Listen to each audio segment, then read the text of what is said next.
आज हम सीखेंगे कि एक कमरे का या फिर किसी हॉल का आयतन कैसे निकाला जाता है या चारों दीवारों का क्षेत्रफल कैसे निकाला जाता है। तो इसके लिए मैं आपको दो फॉर्मूले लिखवाने वाला हूं यहाँ पर। तो यहाँ पर लिखेंगे हम चारों दीवारों का क्षेत्रफल, चारों दीवारों का क्षेत्रफल, दीवारों का क्षेत्रफल यहाँ पर देखना, क्षेत्रफल निकालने के लिए मैं आपको यहाँ पर एक फॉर्मूला लिखवाने वाला हूँ। वो फॉर्मूला है कि 2l + b। l का मतलब क्या है, यहाँ पर लंबाई है, और b का मतलब है चौड़ाई। इसको बंद कर देंगे और गुणा में रहती है क्या, ऊंचाई। गुणा में रहती है भाई ऊंचाई, और इसको हम h से डिनोट कर सकते हैं। ये हमारा फॉर्मूला है चारों दीवारों का क्षेत्रफल निकालने के लिए। एक हॉल या कमरा होगा और उसमें 4 दीवारें होती हैं, और उनका क्षेत्रफल निकालने के लिए हम क्या लगाएंगे भाई, ये फॉर्मूला लगाएंगे, यानी कि 2 और गुणा में रहेगा l + b, यानी लंबाई और प्लस चौड़ाई और गुणा में ऊंचाई। अब एक चीज और पूछा जाता है, वो हमसे कहेगा कि कमरे का आयतन और बता दो भाई कितना है। तो आयतन निकालने के लिए हम क्या करेंगे, यहाँ पर कमरा कर सकते हो कि कमरे का आयतन।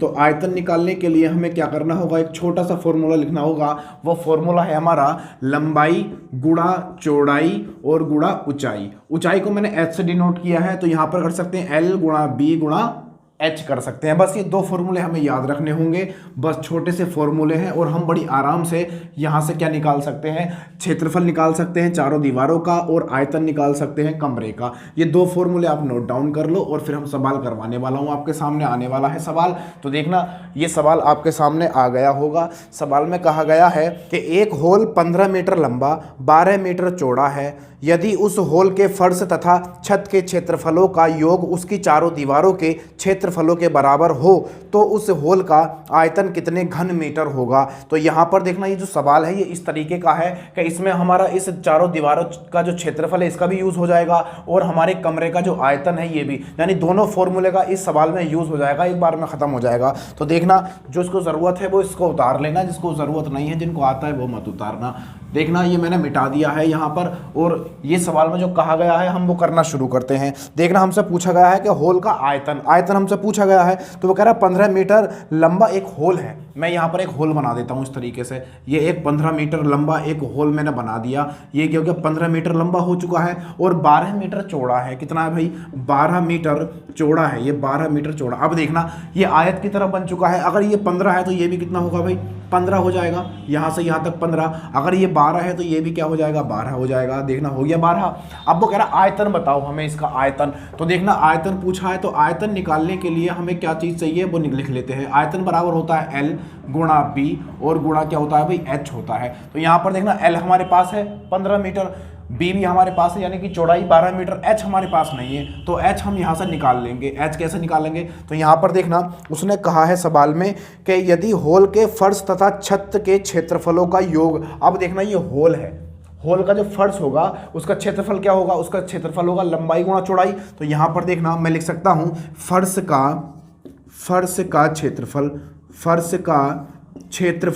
है ना, फर्श का क्षेत्रफल, और प्लस छत का क्षेत्रफल। यहाँ पर छत का क्षेत्रफल हो चुका है। वो कह रहा है फर्श का क्षेत्रफल और छत के क्षेत्रफलों का जो योग है वो क्या, क्षेत्रफलों का जो योग है वो चारों दीवारों के क्षेत्रफलों के बराबर है। तो यहाँ पर देखना, बराबर कर लो किसको, चारों दीवारों का क्षेत्रफल, दीवारों का क्षेत्रफल। तो यहाँ पर देखना, अभी 1 मिनट मैंने पहला आपको लिखवाया है कि चारों दीवारों का क्षेत्रफल होता क्या है। वो कह रहा है कि चारों दीवारों का जो क्षेत्रफल है वो फर्श के क्षेत्रफल और छत के क्षेत्रफल के योग के बराबर है। तो यहाँ पर देखना, फर्श का क्षेत्रफल क्या होगा, यानी लंबाई गुणा चौड़ाई। तो यहाँ पर कर सकते हैं 15 और गुणा 12, या फिर लिख सकता हूँ l × b, और प्लस यहाँ पर रहेगा l × b। अब एक बात बताओ, जैसा फर्श होगा वैसे ही छत होगी, जितना फर्श होगा उतनी ही तो छत होगी, क्योंकि जितना फर्श का एरिया होता है उतना एरिया किसका होता है, छत का होता है। तो यहाँ पर क्या रहेगा, l × b, छत का क्षेत्रफल भी रहेगा, और बराबर में किसना, चारों दीवारों का क्षेत्रफल। अभी मैंने लिखवाया था वो क्या होता है, 2l + b, और गुणा में क्या रहती है भाई, ऊंचाई रहती है। ऊंचाई को हम h मान लेते हैं, h। अब देखना, l कितना है हमारे पास, 15 गुणा b कितना है हमारे पास, 12 कर दिया, और प्लस यहाँ पर जो ये है वो ये है, तो हम कर सकते हैं 15 × 12 बराबर कितना हो जाएगा, ये हो जाएगा 2। l का मान कितना, 15, यहाँ पर 15, और प्लस b का मान कितना है, 12 रख दिया, और गुणा h। अब हम यहाँ से h निकाल सकते हैं, h हम यहाँ से निकाल सकते हैं, यानी कि हमें ऊंचाई मिल जाएगी। इसे हल कर लेंगे, हमारा आंसर आएगा। ये थोड़ा पर है ना, थोड़ा ज़्यादा हो रहा है तो इसको मैं मिटा देता हूँ यहाँ से, है ना, ये मिटा देता हूँ और यहाँ पर हम सवाल करना शुरू करते हैं। तो 15 की और 12 की गुणा करेंगे तो आएगा 15 दूनी 30, 3 कैरी हो गए, और 15 के ना 15 और 3 कितना हो जाएगा 18, और प्लस इसकी गुणा करेंगे तो बिल्कुल सेम आएगा, कितना 180 आ जाएगा। बराबर कितना होगा, यहाँ पर बराबर हो जाएगा हमारा, तो देखना 15 और 12 कितना हो जाएगा, 5 और 2 7, और यहाँ पर 1 और 1 2, 1 और 1 2 यानी 27, और गुणा में कितना है भाई, गुणा में 2 है, गुणा में रख दिया 2, और गुणा में कितना h, यानी कि ऊंचाई हमें क्या है निकालनी है। तो देखना 18 दूनी 36, ये हो जाएगा 360, और बराबर ये कितना होगा 27 दूनी 54, 27 दूनी 54, और गुणा में कितना हो जाएगा h हो जाएगा, यानी कि ऊंचाई हमें क्या है भाई फाइंड आउट करनी है, निकालनी है। तो यहाँ पर देखना कट जाएगा, हाँ 18 से काटो इसको, 18 दूनी 36, 20 बार कटेगा, और 18 तिया 54 और गुणा h। अगर हम यहाँ से क्या निकालूँ, यहाँ से h निकालूँ तो 3 कहाँ जाएगा, इसके भाग में चला जाएगा, तो h बराबर आ जाएगा हमारे पास 20, और बटे में कितना 3 हो जाएगा, 20 बटे में 3, h का मान निकल गया। अब हमसे क्या पूछा, उसने आयतन पूछा है, तो आयतन निकालने के लिए हम क्या करेंगे भाई, आयतन निकालने के लिए आयतन ऊपर लिख देता हूँ, है ना, ऊपर लिख देता हूँ यहाँ पे। तो देखना आयतन बराबर होता है L गुणा B और गुणा H। अब तीनों चीज़ें हमारे पास हैं, L भी है हमारे पास, यानी लंबाई कितनी है 15 और चौड़ाई कितनी है 12, तो यहाँ पर रख दो, यहाँ पर रख दो 15 गुणा 12 और गुणा h भी हमारे पास हमने निकाला 20/3, तो यहाँ पर कितना हो जाएगा 20, और बटे में कितना 3 हो जाएगा, 3 से भाग कर दो, 3 से जाएगा कितनी बार 5 बार चला जाएगा, 3 पंजे 15, 3 पंजे 15, और 12 की और 5 की गुणा करें कितना होगा 12 पंजे 60, 12 पंजे 60, और गुणा में कितना 20 हो जाएगा, दोनों की गुणा करो कितना आएगा 6 दूनी 12, यानी 1200 हो जाएगा, 1200 घन मीटर, 1200 घन मीटर। यही क्या है भाई हमारा आंसर हो जाएगा, यही हमारा आंसर हो जाएगा। बताओ इन दोनों सूत्रों का, दोनों फॉर्मूला का एक ही सवाल में यूज़ हो गया, अब आप सीख गए होगे, है ना। अब मुझे ज़्यादा सवाल करने की ज़रूरत नहीं है ऐसे सवालों पर, क्यों, आप बढ़िया से सीख चुके हो। तो यहाँ पर देखना एक सवाल और है इसका, वो कह रहा है कि एक आयत की लंबाई 20 सेंटीमीटर और क्षेत्रफल 200 वर्ग सेंटीमीटर है, तदनुसार यदि उसके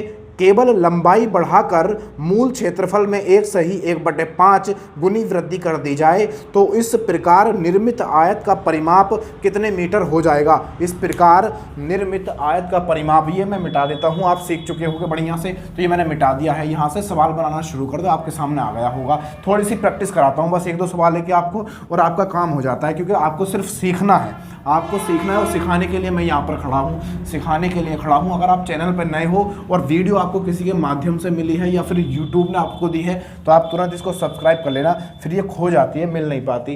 तो यहाँ पर देखना पूछा क्या गया है कि निर्मित आयत का परिमाप, हमसे परिमाप पूछा गया है। क्या पूछा गया भाई, परिमाप हमसे पूछा गया है। तो परिमाप के लिए हम क्या करते हैं, 2L + B, 2L + B ये हमें निकालना है। तो यहाँ पर मैं एक आयत बना लेता हूँ, यहाँ पर एक आयत बना लेते हैं हम लोग। तो हमने एक आयत बना ली है यहाँ पर। अब वो कह रहा है उसकी जो लंबाई है वो 20 मीटर है। वो कितनी है भाई, 20 मीटर है। अब ये 20 मीटर है तो ये भी कितनी होगी भाई, 20 मीटर होगी, क्योंकि आयत में आमने सामने की भुजाएं क्या होती हैं भाई, बराबर होती हैं। तो 20 मीटर है, और इसका क्षेत्रफल जो हमें दिया है, उसने क्षेत्रफल हमें दे रखा है 200, क्षेत्रफल दे रखा है कितना, 200 वर्ग मीटर, 200 वर्ग मीटर हमें क्षेत्रफल दे रखा है। अब देखना हमारे पास लंबाई है, क्षेत्रफल है, लेकिन इसकी चौड़ाई नहीं है। तो चौड़ाई हम कैसे निकालेंगे, क्षेत्रफल से निकाल लेंगे। क्षेत्रफल बराबर क्या होता है, L गुणा B। तो यहाँ पर रख देंगे हम कितना, क्षेत्रफल बराबर रहेगा, क्षेत्रफल बराबर होता है L गुणा B होता है। क्षेत्रफल कितना है हमारे पास 200, तो यहाँ पर रख लेंगे हम 200,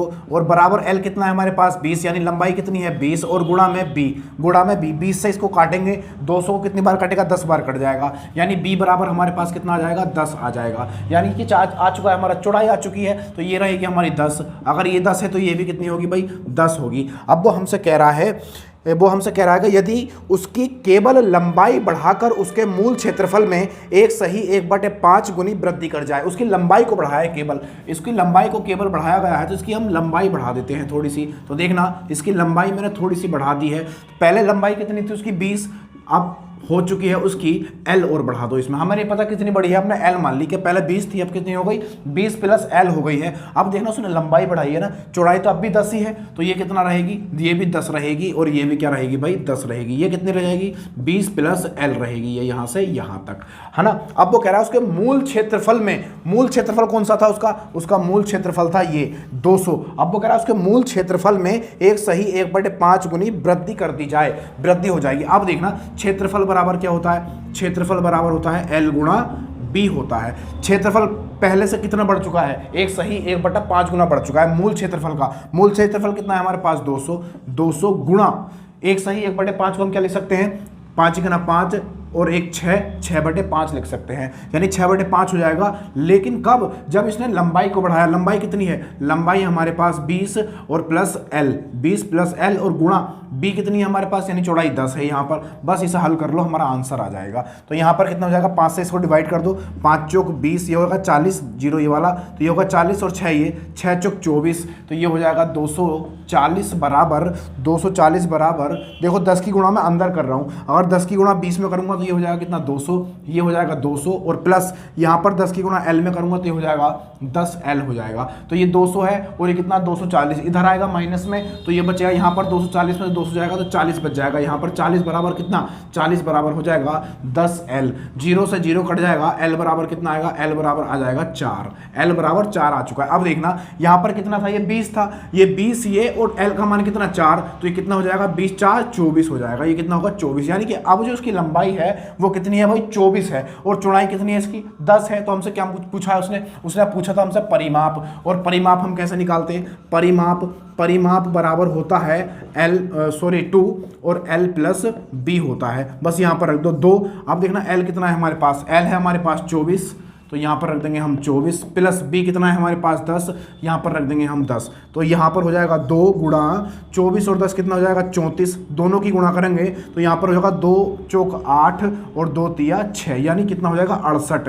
ये हमारा परिमाप हो जाएगा कितना 68 हो जाएगा सेंटीमीटर में, 68 सेंटीमीटर। यही क्या भाई हमारा आंसर है, हाँ भाई हाँ यही तो आंसर है, कोई है सवाल में दिक्कत, रत्ती भर कोई दिक्कत नहीं है। अगर ये वीडियो आपको किसी के माध्यम से मिला है या आपको खुद यूट्यूब पर मिला है तो इस चैनल को गवा मत देना, क्योंकि हर चीज़ बड़ी बारीकी से समझा रहा हूँ आपको। और आप नए हो चैनल को सब्सक्राइब कर लेना, वीडियो पसंद आई हो तो लाइक दबा देना। मिलते हैं आपको नई वीडियो में, जय हिंद।